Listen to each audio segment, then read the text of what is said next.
Are you looking for more out of your life? Do you need ideas on how to start new businesses and how to move forward in your own personal life? Well, guess what? You have come to the right radio show.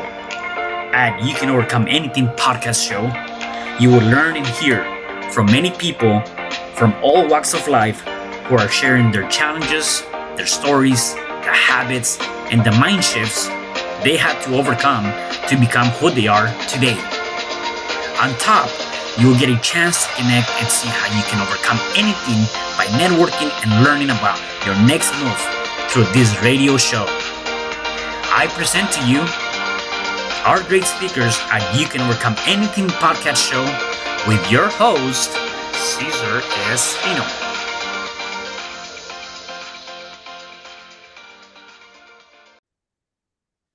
Hello there, and welcome back to another episode of You Can Overcome Anything podcast show. It is your host, Cesar Espino, and today I have a special guest. His name is Nahum Vizakis.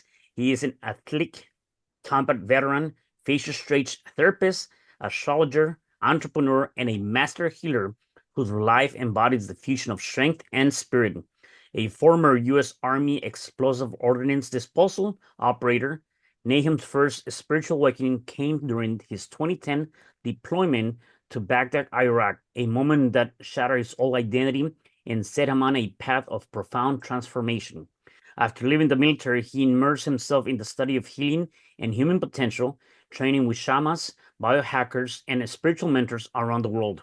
As a competitive bodybuilder, he has competed in 13 NPC events, earning 3 overall and 7 first place titles, transforming his body into both an instrument of discipline and temple of a spiritual expression.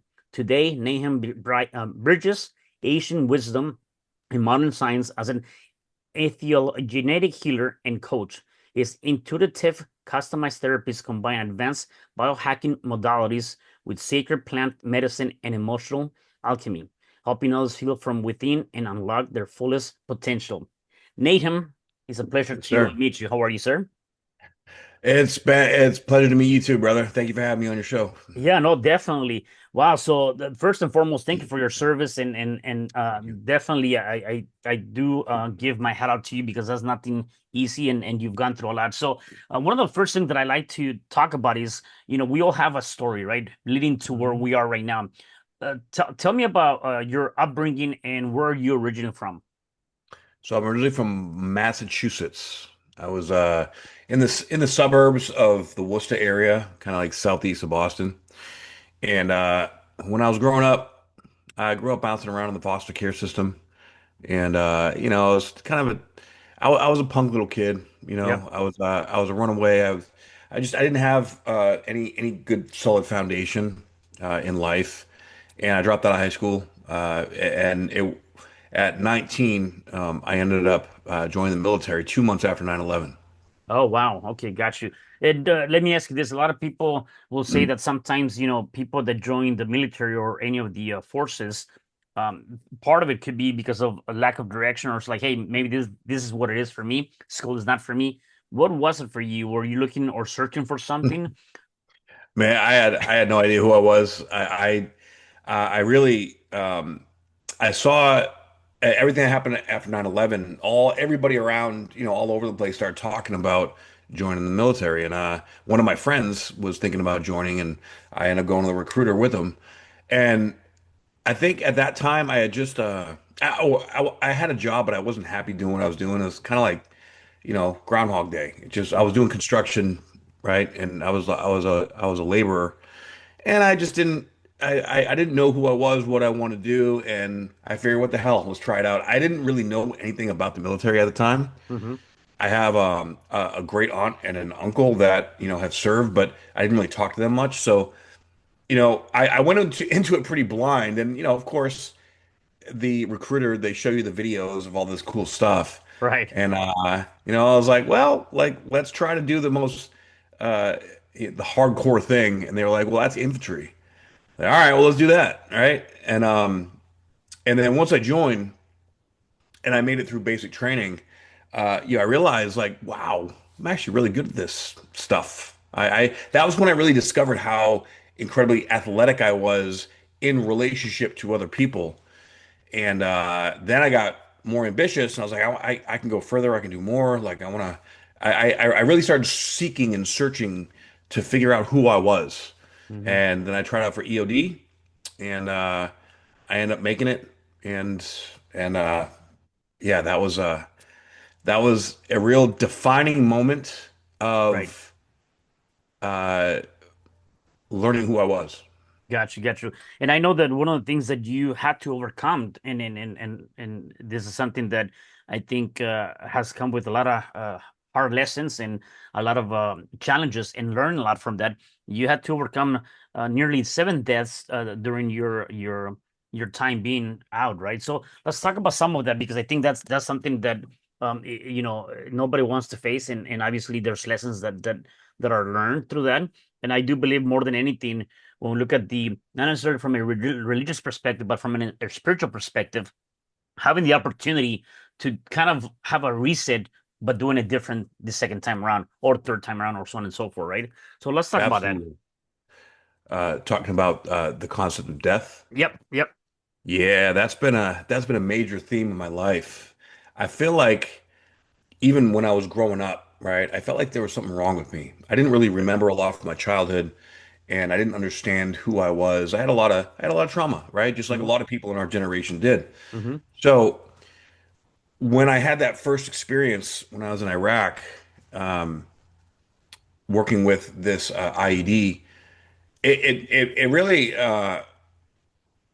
like nothing actually happened. This is more of an internal thing, but Hmm. like when the concept of death became real for me, it hit me in a way that I didn't even know existed, right? I had no concept that I was even afraid of death or what death really meant. So it kind of set me into an existential spiral.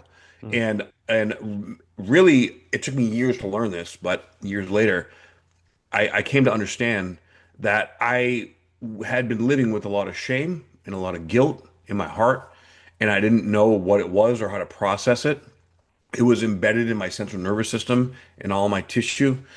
And facing that feeling has really taught me who I am. They say, until you accept the fate of death, then you can't really fully live, Yeah, yeah. right? Because if you're living, even if it's an unconscious fear, right? Then you're just living through 100% programming. You're not actually listening to your Mhm. heart. You don't even know who you are. And the place that I grew up at, that was kind of like a normal thing. And so I'm super grateful for being able to travel the world because I got to meet many different, indigenous cultures. I've seen, I think I've been to every single continent. And uh, traveling these different places and seeing how they interact, feeling, how the places are alive in a different way, it puts a different perspective and understanding of the meaning of what it means to be human in and of itself, Mhm. right? So throughout the years after I got back from Iraq and I was really struggling with this existential crisis, it really I didn't really understand who I was. What I came to understand is that I don't really feel like I want to die for this job. It doesn't make any sense to me. Mhm. And once I really came to that conclusion in my mind, I spiraled. And of course, the military, they send you to the doctors. Doctor give you drugs and pills. And they got to a point where I was on 16 medications at once. I was a zombie. I had no idea who I was. And that was when I found bodybuilding. And I kind of I was like, screw this. Like, I can't. One morning, I just woke up. I was like, I just can't do this anymore. And I just quit everything. I just stopped on my meds. And I don't recommend anybody else do that. I was very fortunate and lucky that nothing bad happened to me at that time. But now what I know about medications and especially taking those many Right. things, that's incredibly dangerous. But I did it, and I was very fortunate that nothing bad happened to me. I was 31, 32 at the time, and I jumped on testosterone, Yeah. and within like 3 days I felt better. Yeah, yeah. And And one thing that you said that I think is important to notate, while definitely you did that, and you kind of it's kind of like that idea of let's burn the boats, right? I'm gonna burn the boats in this yeah, island, and I'm just gonna make that happen. And while again, yeah, definitely everybody has to take their own precautions. That's a huge message because in life, sometimes we just gotta be able to do that. We just gotta be able to burn the mhm, boats, or we gotta be able to just come up and make the decision. And I often tell people that the decisions and the choices that we make today will determine the quality of life that we have tomorrow. The challenge is, though, that people are so afraid of making that commitment or that choice or that decision. Yet when you do it, right. now you're faced with the uncomfortable of, hey, I'm gonna go ahead and do whatever it takes because there's the new path. And you ended up doing that, taking that, and obviously now with a lot of the things that you discover, you've gone through this path of not only helping you refine who you are and understand who you Mhm. are, but not being able to help other people, right? Through that process. Absolutely. I've made it my career, my life purpose. And when you say the expression, burning the boats, right? I want to kind of elaborate on that. Hmm. Like burning the boats is about letting go of the past. And that's even if you make a decision to let go of the past, it's still the memories, the feelings, the experiences are residually stuck in your physical body, in your physical tissue. Hmm. So it's a decision that you make to step into a new direction. But with each step that you take, that doesn't mean things are going to get any easier. It's almost like a form of surrender. And that in the interim, when you don't know where you're going, it's a very vulnerable place to be. But that is where you create and you develop your empowerment through vulnerability and surrender and activate your faith. And when you can walk in faith like that, faith overcomes fear, Hmm. right? And however, different parts of the world have different ways that they understand the spirit, soul, humanity, consciousness, what have you. I really think it's just different perspectives of really the same core thing, and we're all walking each other home, right? And this is why I came on here today because I pray and I hope that my message helps to activate and click with Hmm. someone that's watching this, so that they can take something from what I experienced and step into their own burning of the boats and step into their future. Because really, living in a place of fear is really a self-imposed prison, Hmm. right? We are a slave to our mind. We are a slave to our circumstances because we choose to, but we may, whether it's conscious or unconscious, it's still a choice, right? So eventually, human nature is to go towards pleasure, it's to go towards comfort. So we really, really things have to like get really bad, Right. right? Because the discomfort of the unknown has to be usually you get to a point where it's about even, right? The discomfort of the known is about the same as the discomfort of the unknown. And then at some point around that threshold, you're like, screw this, I'm out. I got to do this. And then it's not, you don't gain comfort, you grow because comfort is where really the soul goes to die. Right. Yeah. Yeah. And it goes back to the idea of the human, by nature, they're trying to look at what is the path of less resistance, right? And not face the uncomfortable things that might help you grow in life. You've gone through this transformation. Let's talk about, from the moment that you decided to make this change, you found bodybuilding, doing all that stuff, more or less, how long did it take you to get to the place where you're like, okay, I've already stepped this next level where now maybe I want to take this and help other people? Because I know that a lot of people talk about that overnight success, or they talk about, oh, this is going to take, 1 week or 1 month or 1 year. And that's an ongoing thing, right? You did a Hmm. lot of different things. You worked on yourself a lot. Let's talk a little bit about Yeah. that path, because I think that's one of those where the resilience and sane focus and not giving up even on those dark days or nights. You're like, I got to do this. So let's talk about that. Okay, so before I jump into that, Hmm. I'd like to address the path of least resistance Yep.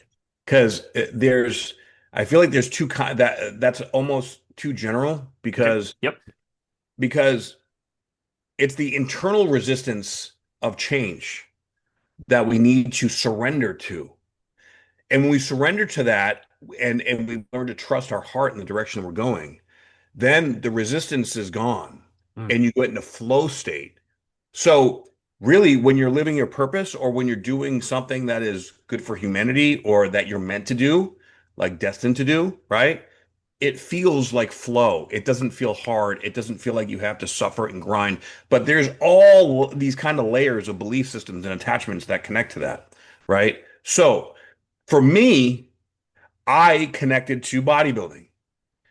I just started training and I got very structured about it. I was like my own drill sergeant with my diet, with my sleep, with my training, with my supplements, with my time. And I just started competing really. And I started winning shows. I was winning, at the local level, I was winning overalls. And I think I won my first, the overall, my first 5 shows. mm, And so I had that I kind of, gripped onto. And that now we all go through these levels, these stages, right? So at that time in my life, that's is what helped me get to where I need to be. Eventually, though, for me personally, my identity became bodybuilding. mm. Now that's not healthy. Okay. So I came to realize as I grew through that process, I wanted to go pro, right? After I got out of the military, I moved to Arizona. I started getting real serious. I hired a coach and I started getting real big and I was like, how do I, how do I win at this? And I just and it got to the point where I realized that wow, like this is not healthy. I had to Yeah. take too much gear and like stuff down too much food. It was just I could feel my body was getting beat up. Like I got up to about 250 pounds at one point, and I got sleep apnea, and I was getting tired walking up a flight of stairs. Like my cardio was dead. I didn't feel like great. And after my last show, when I tried to go up from light heavyweight to heavyweight, and I did really bad at my last show. I think I placed like 33rd or Mm, 32nd at the Nationals in Miami in mhm, 2013. And then that brought me to another identity crisis. Now, mm, at this point, right after that show, come end of 2013 into 2014, I went to massage school. So I figured, I already know a lot about the body. And college was great, but it wasn't really doing it for me, so to speak. And mhm, I was starting to feel like I didn't really want to go in that direction. So when I went to massage school, they teach you how to like every day you're working on each other. They teach you how to get into your beingness. Well, at the time, like back then, I think I was on Adderall and Ambien, and so my nervous system was all kind of dysregulated. I didn't realize it at the time, but I started to learn how to do this breathing and slowing down and getting present. mm, And as I did that, mind you, I'm still like 250 pounds, big dude in massage school. And about 2 months into massage school, I started getting these massive, very specific headaches. mm. It was like a feeling that went from the behind my right eye, like from the back of my head to the shot to the behind my right eye on the right side of my head. To the point where one day it got so bad that I literally was about to like, run into a wall just to like bang my head to make it stop. Yeah. And my partner that day that I was working with in school was like, "Hey, let me do some work on you. Let me see if I can help you out." All right. So he literally just pressed his fingers into my CV4, which is right here, the back of the head, and it literally shot me into like what felt like a acid trip or like a flashback. And I felt like demons were trying to chase me, and I was like, I kind of blacked out. I went into another dimension. Wow. And for like 2 hours, I was like, my body was flopping around like a fish. Looked like Mhm. I was having a seizure. After I came to, mind you, this was happening in front of 27 students in massage school. Wow. And after I was done, I felt like I got hit by a truck. I was like, what just happened to me? Do I need to go to the hospital? Like, am I okay? Like, what's going on? And the teacher explained that what I just had was the biggest SER he's ever seen. So SER, for your listeners that don't Mhm, know, is a somato-emotional release. All the emotion that I had held in my fascia, in my tissue. mm, I was sympathetically dominant, and my nervous system was like clawing and like a python holding on these emotions. So when I was learning to breathe, I was resetting my nervous system. And after a couple months doing that, my body needed to release all this emotional crap that I had been holding on to out of fear and out of survival for so long. And after that happened, man, like I didn't want to eat the same foods. I broke up with my girlfriend. I didn't want to bodybuild anymore. I started having another identity crisis. 'Cause I was like, like now that this is shift, like what does this mean? Who am I? And so this is when I shifted. Okay, this is another elevation. I feel like everybody Mhm. goes through a few of these in their Right, lifetimes, for right? sure.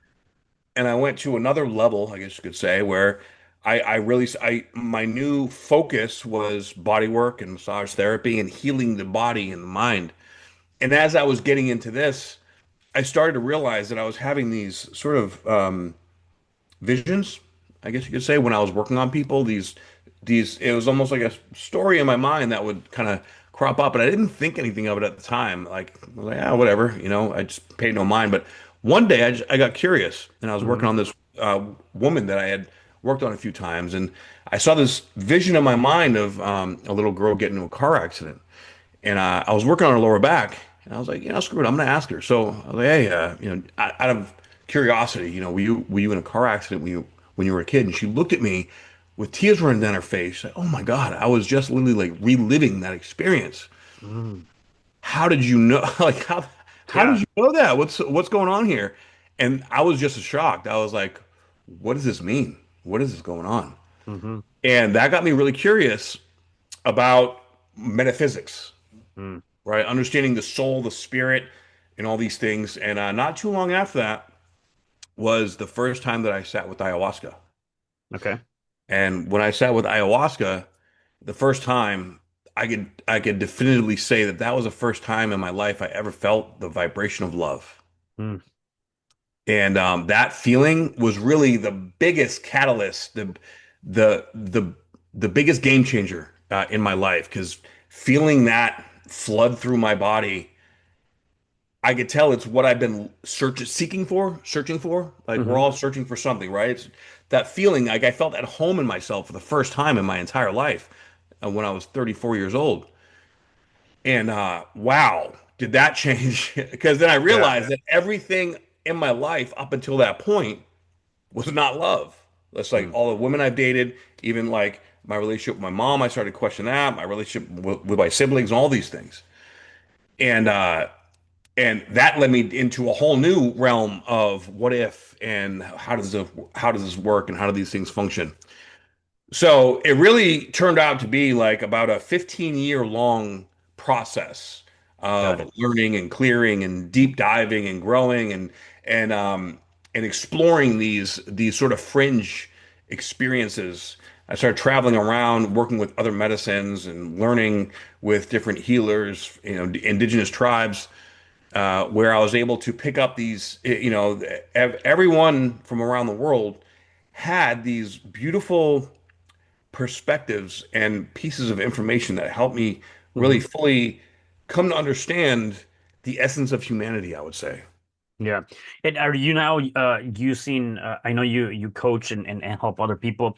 Is ayahuasca one of the ways to be able to get people to because I know you practice medicine in terms of herbs and things like that. Is ayahuasca one of the things you utilize as part of your coaching to help people get to that? Because I know that's a little bit, I've done that a couple of times and I understand that. For Yeah. those people that haven't done that, I mean, obviously, it's something huge. Is that Yeah. part of your practice to be able to get them to the next stage in their lives or searching and Yeah. finding? Yep. Absolutely. Okay, got you. And so let's talk a little bit about the your program or how you're able to help people now that you've obviously have put a lot of years in learning, Yeah. understanding, and now you're in the position of guiding. Let's talk about your program. What is that composed of, or how do people work with you? Well, first things first, I meet people where they're at, Okay. right? So I'm kind of like a chameleon. I can fit into different communities and different people. So, I'm a bodybuilder, right? Mm-hmm. So I go in the gym, I can train, but the way that I train, I I I train via the fascial system, not the musculoskeletal system. Okay. I can also see where somebody's emotionally at the way they train. So I try to help teach people when I'm training them all right, what this means about how they're living their life. Because how you do one thing is how you do everything, Hmm. right? So I like to go deep and then correct imbalances. Everyone, myself included, right? We all have imbalances, right? And even though I coach, I have coaches and I have got, Right. I have people that I work with to learn along the way. And so so I work in whatever capacity one is ready to work with me, whether it's an astrology reading or whether it's personal training or setting up a nutrition, a supplement, and PED protocol. Mm. Because there is a healthy way to do PEDs, performance enhancing drugs, right? And there's also an unhealthy way, and it has to be conscious.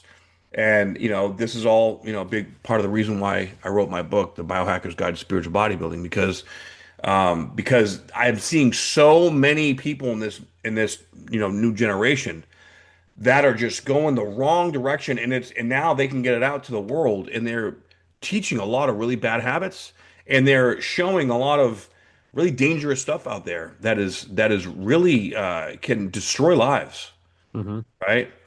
So it's really all about the intention behind what we do. But if we're gonna go from like beginning to end, um, let's take for example the last client that I worked with was actually an 18-year-old kid, Mm. very very bright. This kid has a gift, but he was, a lot of times when people have gifts, there's a fine line there, between, like brilliant and crazy. Yeah. So he was dysregulated. He was getting in a lot of trouble. He didn't know how to deal with his own emotions, and he was all over the place. So I went and I worked with him, and I was training him at first, getting him his nutrition right, getting his training right, teaching him how to understand where his mind goes, what it means, how to help to regulate it. And then I got into his environment and I started working with his mother and also his father and his sister and his stepbrother.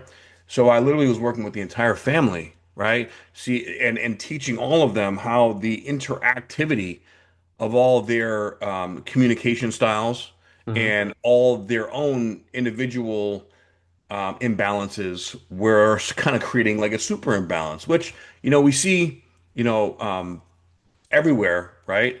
Which is why it's so, so, so important this day and age to be doing that inner work, man. To be really becoming aware, and not projecting all the imbalances. So at the end of the day, everyone is just trying to get to the same place, trying to get to be fully aligned, physically, emotionally, spiritually, energetically. And there's many different ways to get there. So I use all the tools in my toolbox, Hmm. right? So I realign the fascia in the body.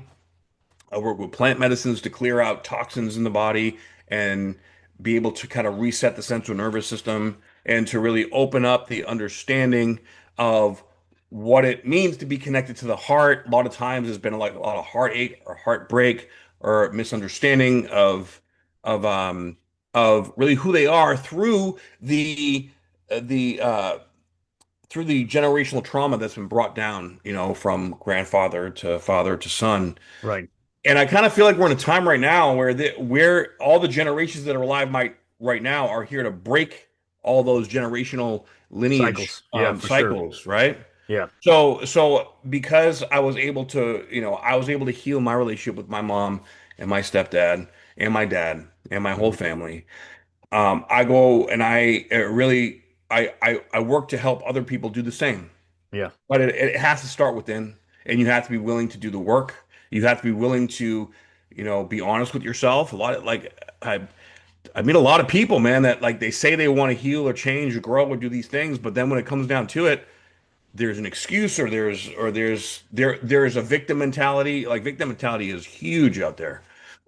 So like I surround myself with people that are like me, like vibration and frequency attracts a Right. certain frequency. So I will go into those imbalances and I will show you what's going on, and I will teach you along the way what's happening. And basically, if someone is willing to do the work, I will do the work along with them as long as they're willing to do the work. Yeah. I Right? love that. Yeah. And there's two Yeah. things that I want to mention. Number one, I love what you said. I have them in my notes here, and you talked about it right now. True healing comes from within. There's no shortcut, only devotion, embodiment, and radical self-responsibility, right? And so I 100%. definitely love that. And so kind of going back to the people that, because you're right, a lot of people say, yes, I want to change. I need a new life, I need a new body, all these different things, especially right now going into the new year, the New Year resolutions, right? Which Yep. I don't really believe in that because it should be any New Year should be any day should be New Year. Right. Except again, a lot of people as we go into 3 weeks or 4 weeks into the new year, they kind of forget and they don't follow through.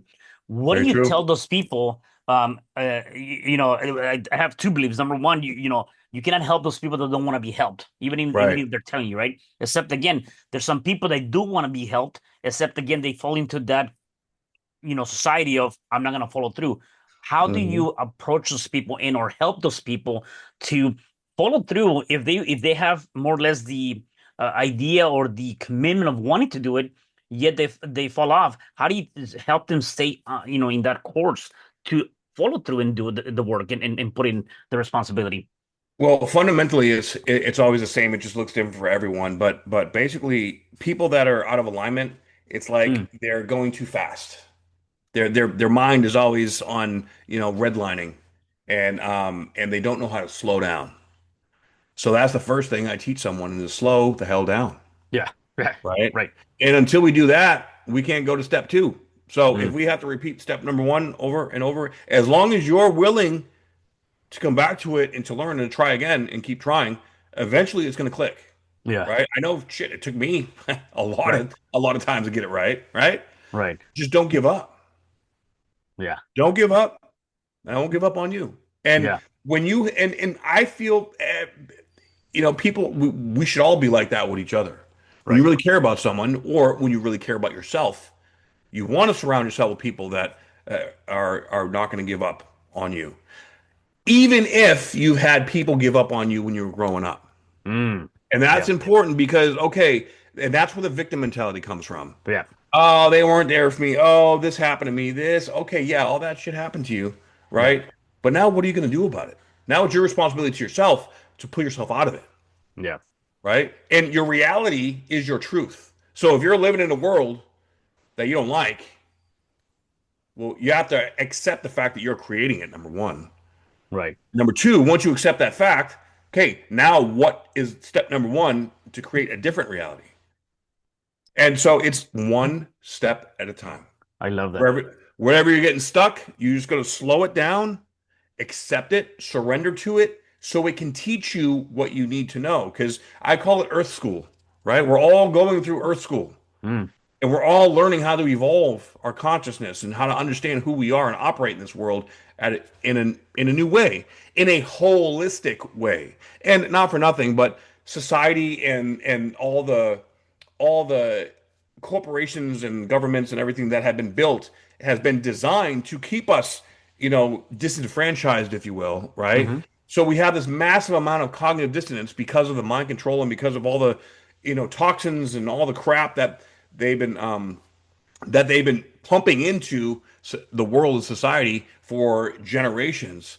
So right now we are undoing a massive amount of bad stuff. Yeah. Like it boggles my mind the depth of darkness that is in this world, but it also boggles my mind at how many people I'm seeing rise up and do the work and healing and changing and clearing and purifying themselves so that they can be an example, right? Because you and the number one thing that I do to help people is just be authentic. hmm Just be me.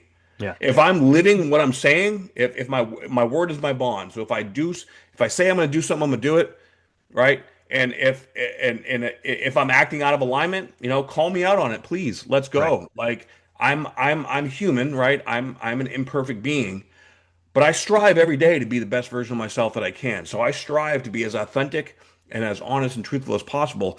And I keep myself fairly disciplined, and I keep myself, fairly aligned with, I feel, a good, solid moral and ethical code. And if you don't have that, and if you don't have faith, Yeah. that's when you lost. That's when you feel lost, right? So that's that. All of these things are to say, this is going to strengthen your ethos or your moral compass, knowing who you are, your likes, your dislikes, your belief systems, the why, who, what, where, and how of how you function and operate, Mhm. right? What you're driven towards, what you like, what you don't like, and why. And then combine that with taking action upon these in an authentic way, having the courage to say no, having the courage to have a difficult conversation, having the courage to honor yourself as opposed to when the world's pulling you, in a different direction than what you feel is right, having the courage to stand your ground. That is where you thrive. And it's a very difficult thing to do, especially when you don't know who you are. So that's why first you got to figure yourself out. Yeah, yeah. Well, one thing that comes to mind right now, and I think yes, you're right. I think we're in a perfect place where we can, get rid of that generational curse, like some people might call it. I also believe Yep. that we're in a place where there's so much opportunities now. We're probably stepping away from the society or whatever the people have told us to do, time and time again. But I also believe, though, that while we're in a perfect place, we're also in a dangerous place because again, right now there's the fake identity that we have to put forward or in front of the world because of social media or what people Right. are going to think. And so how does that affect, from your perspective or your opinion, again, we're so inundated with all these different things and I got to be this fake person and then you forget to connect to source, to yourself because of that and even work on yourself, right? And make your life what it truly is, the authentic view. Well, I think that a lot of those structures right now are falling apart. Because as we are in this age of change and evolution, there's a lot of new technologies, all the like, there is no stable ground to stand on right now, Mm, right? Nobody feels stable. So, in this place of shifting and changing, it's almost forcing us to have to come back to ourselves, to question and to ask, right? So, I'm sure there's the temptation out there to like, how do I get more likes? How do I make more money? How do I get this? How do I get that? um, Again, having the discipline structure of a daily process. Like for me, I get up in the morning, I go to the gym. First thing I do every day that gets my body right, my mind right, and then the rest of the day, I tackle what's in front of me, and I take life one day at a time, the mm. best I can. I mean, you got to Correct. schedule Yeah. things and Yeah, other of things course. out, but Yeah. for the most part, right? My greatest focus is consuming good quality food, training. Right, sleep is very important too. Yeah, I had major problems with sleep for a long time, and it comes back every now and then. Yeah. But I've created ways to mitigate those issues so that it doesn't completely destroy the processes that I have going on. But layer by layer by layer, we have to structure our discipline and our connection to our to aligning ourselves to our health, mentally and physically, and spiritually, and to our faith. Yeah. I love that. I love that. Nahum, so if people want to connect with you, where can they find you? How can they connect with you and know more about what you have to offer? Well, you can go to my website, optimizinghuman.com or spiritualbodybuilder.com. You can go to my IG at spiritual underscore bodybuilder, YouTube, spiritual bodybuilder. Basically, Awesome. just look up spiritual bodybuilder and I'm there. All right, awesome. And if somebody wants to pick up your books, they're available on Amazon? They're available on Amazon, and I also have them on my website too, and on my link tree on my IG. So they're kind of all over the place. Yeah. Awesome. Cool. My last question for you is you've given us a lot of great golden nuggets. And so I want to see if I can get one more out of you. Yeah, brilliant. For the people that are listening to us and are watching us, if they're going through any challenge, whatever challenge that might be, what is one thing they can start doing now to start overcoming that challenge? Change your state. And what I mean by that, Tony Robbins talks about this a lot, right? Hmm. If you're spiraling or if you're in a place that's really, really dark or something, you have to do something else. Take some kind of action, move your body, get the circulation going. Movement is life, Mm, right? So when you start moving, eventually you have to start focusing on the movement, even if you're just going for a long walk, right? yeah. Or just do some push-ups, right? Eventually you're going to get sore and you're going to have to start pushing and really focusing all your energy on those push-ups. For me, that really works, right? But it can be anything, even if it's uh, a video game or Yeah. whatever, right? Right. Sit down or cook some food or something. Yeah. Do something to change your state Got it. so that you're not in the same space, right? Like, and then once you do that, suddenly poof, it's gone. Mhm. There's a neurological wiring going on that we can consciously shift from. Mhm. We just have to be aware and remind ourselves that we have to keep it very simple, right? So if you're feeling in a place, you're in a place that you don't want to be, you got to start very small. It has to be very small, right? And you build these little bits of confidence each time you consciously change your state. You do that one step at a time, and over time, you'll find that that old thing that used to kind of rule over you no longer has control over you because you're taking your power back just from taking action. Yeah, I love that. Well, thank you again for that. That's definitely a great advice. And again, thank you for being here on the show. Any last minute words that you want to share? Hmm. I appreciate you. And yeah, definitely check out my books, The Indigo Flame and The Biohacker's Guide to Spiritual Bodybuilding. All the stuff that we talked about today, I go into much more detail about all those things. If you're more fitness oriented, go for the spiritual bodybuilding book. If you're more spiritual oriented, go for the Indigo Flame. That's the story of my life, and it's been a crazy one. Awesome. I love it. Well, Nahum, thank you again for being here. Really appreciate you.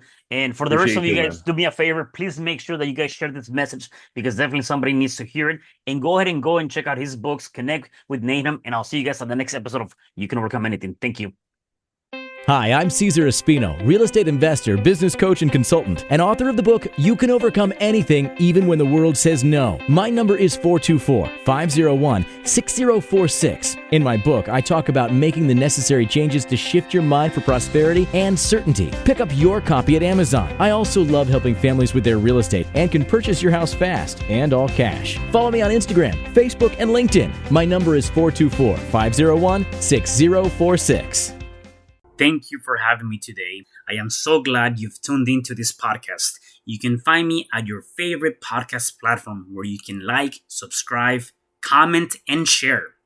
And to learn more about myself, my services, you can find me at www.cesarrespino.com, or you can also find me at your social media.